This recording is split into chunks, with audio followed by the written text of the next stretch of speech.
अस्सलाम वालेकुम and welcome to my YouTube channel. Southampton test की बात कर लेते हैं जिसके 3 दिन के खेल का अख्ताम हो चुका है और उसके बाद काफ़ी इंटरेस्टिंग सूरत हाल बन चुकी है इस मैच की। मैच काफ़ी दिलचस्प मरहले में दाखिल हो चुका है और इंग्लैंड ने भी अपनी पहली इनिंग्स मुकम्मल की पहले, उसके बाद वेस्ट इंडीज़ की भी पहली इनिंग्स मुकम्मल हो गई है। इंग्लैंड ने अपनी दूसरी इनिंग्स शुरू कर ली है। तो कल के तीसरे दिन का जो खेल हुआ उस पर बात कर लेते हैं। कल वेस्ट इंडीज़ ने अपनी पहली इनिंग्स 57 रन कोई एक खिलाड़ी के नुकसान से दोबारा शुरू की थी और 318 रन बना के वेस्ट इंडीज़ की पूरी टीम आउट हुई और 114 रन की बड़ी वैल्यूएबल लीड हासिल की। जैसे मैंने अपने पिछली वीडियो में भी कहा था कि अगर वेस्ट इंडीज़ 80-90 रन की लीड हासिल कर लेता है पहले इनिंग्स में तो वेस्ट इंडीज़ अच्छी पोजीशन में आ सकता है, लेकिन वेस्ट इंडीज़ ने 114 रन की बड़ी अच्छी लीड हासिल की पहले इनिंग्स में। और वेस्ट इंडीज़ की अगर बैटिंग की हाइलाइट्स की बात कर लें तो ओपनर क्रेग ब्रैथवेट बड़े सीजनड ओपनर हैं, उन्होंने 65 रन की इनिंग्स खेली, बड़ी इंप्रेसिव बैटिंग की। उसके बाद down the order wicket keeper Shane Dowrich ने 61 रन किए, सेकंड हाईएस्ट स्कोरर थे। इसके अलावा रॉस्टन चेस उन्होंने 47 रन स्कोर किए और इस तरह से 318 रन बनाए वेस्ट इंडीज़ ने अपनी पहले इनिंग्स में, जो कि काफ़ी डिसेंट टोटल कहा जा सकता है और एक बड़ी अच्छी साइजेबल लीड 114 रन की हासिल की।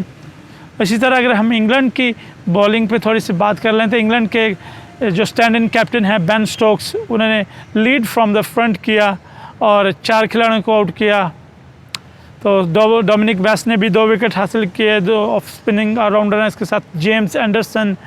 जो 600 विकेटों के सिंगल मील के करीब हैं, उन्होंने भी 3 खिलाड़ियों को आउट किया। तो एक कंबाइंड बॉलिंग एफर्ट थी, लेकिन इंग्लैंड के बॉलर जो हैं वेस्ट इंडियन बैट्समैनों को एक डिसेंट लीड हासिल करने से नहीं रोक सके और इंग्लैंड ने अपनी दूसरी इनिंग्स का आगाज़ कर दिया था कल और 15 रन बनाए हैं। उनको दोनों ओपनर क्रीज पे मौजूद हैं, डॉम सिबली और जो बर्न्स, रोरे बर्न्स। तो 99 का अभी भी डेफिसिट है इंग्लैंड को और उसकी तमाम 10 की 10 विकेटें बाकी हैं दूसरी इनिंग्स में। अब देखना ये है कि इंग्लैंड आज खेल के चौथे दिन कैसे बैटिंग करता है, क्योंकि अभी तो तीनों पॉसिबिलिटीज़ मौजूद हैं। ये टेस्ट मैच ड्रॉ भी हो सकता है अगर वेदर ने इसमें इंटरप्शन की, तो इसके अलावा इंग्लैंड भी जीत सकता है। वेस्ट इंडीज़ डेफिनेटली इस वक्त बेहतर पोजीशन में है और कह सकते हैं कि किसी हद तक ड्राइविंग सीट में है इस मैच को जीतने के लिए। लेकिन अगर इंग्लैंड के पॉइंट ऑफ व्यू से बात करें तो बहुत ज़रूरी है कि इंग्लैंड आज पूरा दिन बैटिंग करे और कल भी कम से कम एक सेशन बैटिंग करे और अगर वो डिसेंट रेट पे बैटिंग करते हैं तो कम से कम इंग्लैंड अगर 250-260 रन का टारगेट सेट करता है और इनिंग्स डिक्लेयर करता है, जो कि एक ब्रेव डिक्लेरेशन होगी अगर इंग्लैंड को करनी पड़ती है, तो वेस्ट इंडीज़ के लिए फिर 2-2.5 सेशन में बहुत मुश्किल होगा इस टारगेट को अचीव करना। दूसरी तरफ वेस्ट इंडीज़ पे ऑनेस्ट है कि उनके बॉलर्स ने भी पहली इनिंग्स में खूब अपना काम कर दिखाया, बैट्समैनों ने भी काफ़ी साथ निभाया बॉलर्स का, पहले इनिंग्स में अच्छी लीड लेके दी। अब बॉलर्स पे दोबारा ऑनेस्ट है कि बॉलर दूसरी इनिंग्स में जिस तरह उन्होंने पहले इनिंग्स में इंग्लैंड को शाहरुख खान ने चित किया और बड़े मॉडेस्ट टोटल पे आउट किया, इसी तरह उन पर ऑनेस्ट है कि दूसरी इनिंग्स में अच्छी बॉलिंग करके इंग्लैंड को बड़ा टोटल करने से रोकें, ताकि वेस्ट इंडीज़ जिसने अब चौथे इनिंग्स में बैटिंग करनी है उनको ज़्यादा से ज़्यादा 200 या 220 तक का टारगेट मिले चेस करने के लिए। तो मेरा ख्याल है कि वेस्ट इंडीज़ कंफर्टेबल होगा, अगरचे के 220-230 रन भी 4th इनिंग्स में किसी टेस्ट मैच में करना इतना आसान नहीं होता, काफ़ी ट्रिकी टारगेट होता है। अब ये भी देखने की बात है कि मौसम कैसा रहता है और विकेट की कंडीशन कैसी रहती है। चौथी इनिंग्स में अमूमन बैटिंग करना काफ़ी मुश्किल होता है क्योंकि विकेट भी डिटेरिएट हो चुकी होती है और स्पिनर्स का किरदार भी अहम हो चुका होता है 4th इनिंग्स में। तो इतना ईजी नहीं होता 4th इनिंग्स में 220-230 चेज़ करना। बहरहाल इस वक्त तक की अगर बात करें सिचुएशन जो बनी हुई है उसके मुताबिक डेफिनेटली वेस्ट इंडीज़ फेवरेट है, लेकिन वेस्ट इंडियन बॉलर्स को पहली इनिंग्स की जो परफॉर्मेंस है उसको रिपीट करना होगा, दूसरी इनिंग्स में भी अच्छी बॉलिंग परफॉर्मेंस दे के, क्योंकि 114 रन का भी वेस्ट इंग्लैंड को खसारा जो था पहले इनिंग्स का उसको ख़त्म करना है इंग्लैंड ने, फिर उसके बाद वो टारगेट सेट करेगा। इट मीन्स कि अगर इंग्लैंड की टीम 350 रन भी बनाती है तो वेस्ट इंडीज़ को 237 रन का टारगेट मिलेगा। तो इंग्लैंड के लिए 350 रन बनाना भी इतना आसान नहीं होगा, अगर वेस्ट इंडियन बॉलर्स ने अपनी उसी परफॉर्मेंस को रिपीट किया जिस तरह वो पहले इनिंग्स में जो उन्होंने परफॉर्मेंस दी थी, तो डेफिनेटली अब तक वेस्ट इंडीज़ का पलड़ा भारी है और वेस्ट इंडीज़ को स्लाइट एज हासिल है। लेकिन इंग्लैंड को अगर इस मैच में रहना है, ड्रॉ करना है या इवन जीतना भी है, तो इंग्लैंड को दूसरे इनिंग्स में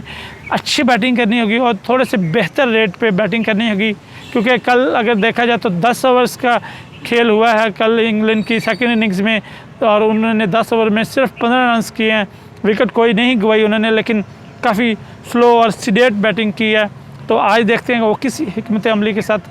आते हैं और आया वो थोड़ी अटैकिंग क्रिकेट खेलते हैं या स्लो बैटिंग करते हैं, सर्वाइव करने की कोशिश करते हैं और टेस्ट मैच को बचाने के लिहाज से बैटिंग करते हैं, या आया वो थोड़ी सी तेज़ बैटिंग करते हैं, इनिशिएटिव लेते हैं और कल किसी टाइम वो पहले सेशन में डिक्लेयर करके इंग्लैंड को एक ऐसा टारगेट देते हैं जो कि चैलेंजिंग भी हो और साथ साथ इतना वक्त भी हो इंग्लैंड के बॉलर्स के पास कि वो वेस्ट इंडियन को दूसरे इनिंग्स में आउट कर सकें। तो बहरहाल अब इंग्लैंड को डेफिनेटली इनिशिएटिव लेने की ज़रूरत है, थोड़ी सी बेहतर और अग्रेसिव क्रिकेट खेलने की ज़रूरत है अगर इंग्लैंड ने इस मैच को जीतना है। दूसरी तरफ वेस्ट इंडीज़ के लिए बड़ी स्ट्रेट फॉरवर्ड सिचुएशन है कि वो थोड़ा सा दूसरे इनिंग्स में उसी तरह अग्रेसिव बॉलिंग करके इंग्लैंड को जल्दी आउट करे और 180, 90 या 200 तक का टारगेट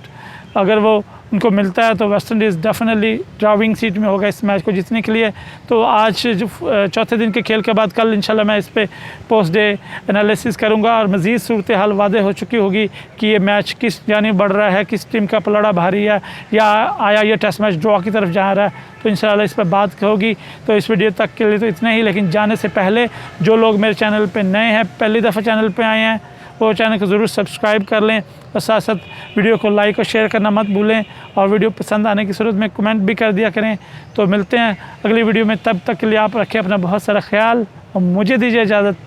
अल्लाह हाफिज़।